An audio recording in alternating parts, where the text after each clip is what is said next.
Halo Smart Viewers, welcome back to Binus TV channel. Kembali lagi dengan aku Cita.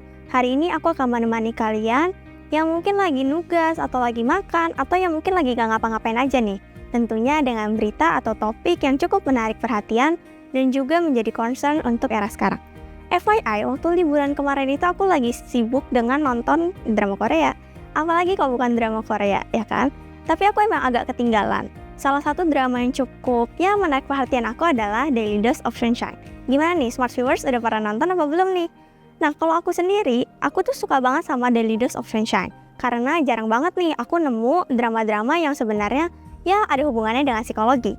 Basically, dari Daily Dose of Sunshine ini, itu ngomongin tentang mental health. Dan salah satu yang cukup bikin aku sedih dan juga hampir nangis gitulah ya. Itu adalah ketika scene waktu dia itu seorang laki-laki, pasien laki-laki yang mengidap penyakit mental.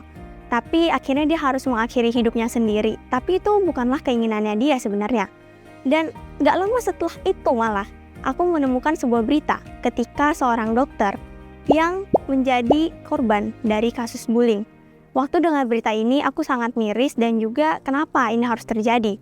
Bahkan dokternya itu akhirnya mengakhiri hidupnya sendiri.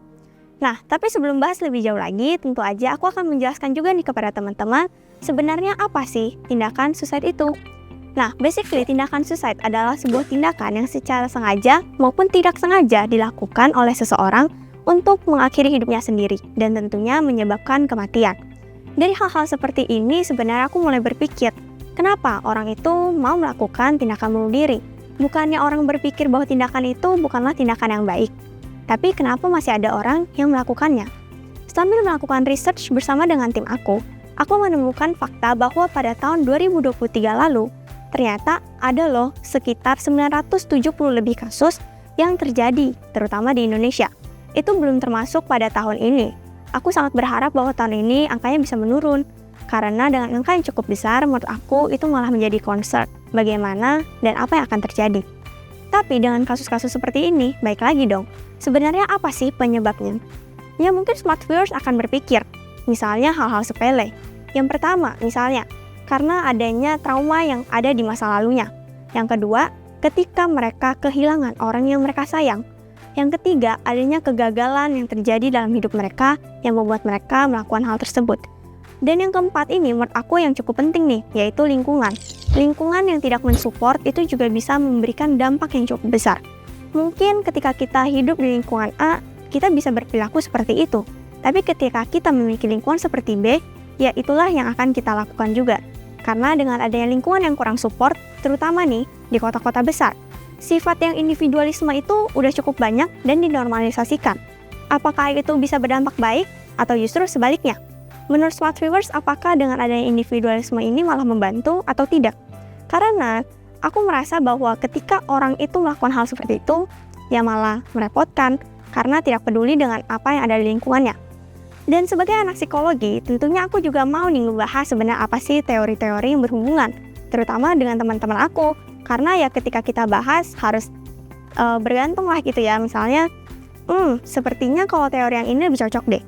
Dan kami menemukan teori dari Freud yang menyatakan 3 hal. Yang pertama adalah id, yang kedua adalah superego dan juga ada ego. Nah, ini sebenarnya aku bisa mengurutkan. Jadi basically ketika ngomongin id, itu ya tentang alam bawah sadar manusia ketika kita tidak menyadari hal-hal tersebut. Sedangkan superego itu ngomongin hal-hal yang sifatnya naluriah atau yang baik-baiknya aja gitu. Sedangkan untuk ego, ini sebenarnya apa sih? Jadi seperti jembatan lah kalau aku mau jelasin. Ya kalau jembatan itu sebagai penghubung antara ketidaksadaran manusia dan juga naluri manusia. Ketika hal ini terjadi, maka kita bisa bertindak dan melakukan hal seperti biasanya. Aku jadi teringat salah satu quotes yang bilang bahwa orang yang melakukan tindakan suicide atau bunuh diri, sebenarnya mereka itu adalah orang yang paling berjuang dan paling ingin hidup. Namun lingkungan mereka lah yang membuat mereka seperti itu. Dan waktu aku mengucapkan ini lagi ya, jujur aku lebih sedih lagi, kenapa? Dan itu menjadi merinding.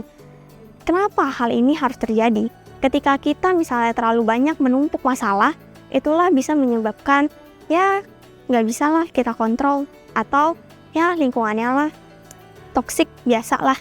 Atau sebaliknya, lingkungan yang semakin support malah membantu kita punya mental health yang lebih baik. Jadi itu ada sebagian dari sharing-sharing yang bisa aku sampaikan untuk Smart Viewers. Sebenarnya aku sangat berharap dari hal-hal sepele seperti ini, itu bisa membantu smart viewers untuk lebih aware dengan apa yang sebenarnya terjadi, terutama di era sekarang ya. Dengan banyaknya masalah seperti ini, aku berharap bahwa smart viewers bisa lebih mengetahui apa sih yang terjadi di lingkungan aku, atau sebenarnya apa sih yang terjadi pada diri aku sendiri. Ya mungkin itu bisa lebih memahami. Aku juga sebenarnya mau nge-share nih tentang bagaimana sih tips and triknya untuk menghindari pemikiran-pemikiran untuk bunuh diri dan lain sebagainya. Tapi tentunya itu akan aku bahas di part yang lain dong.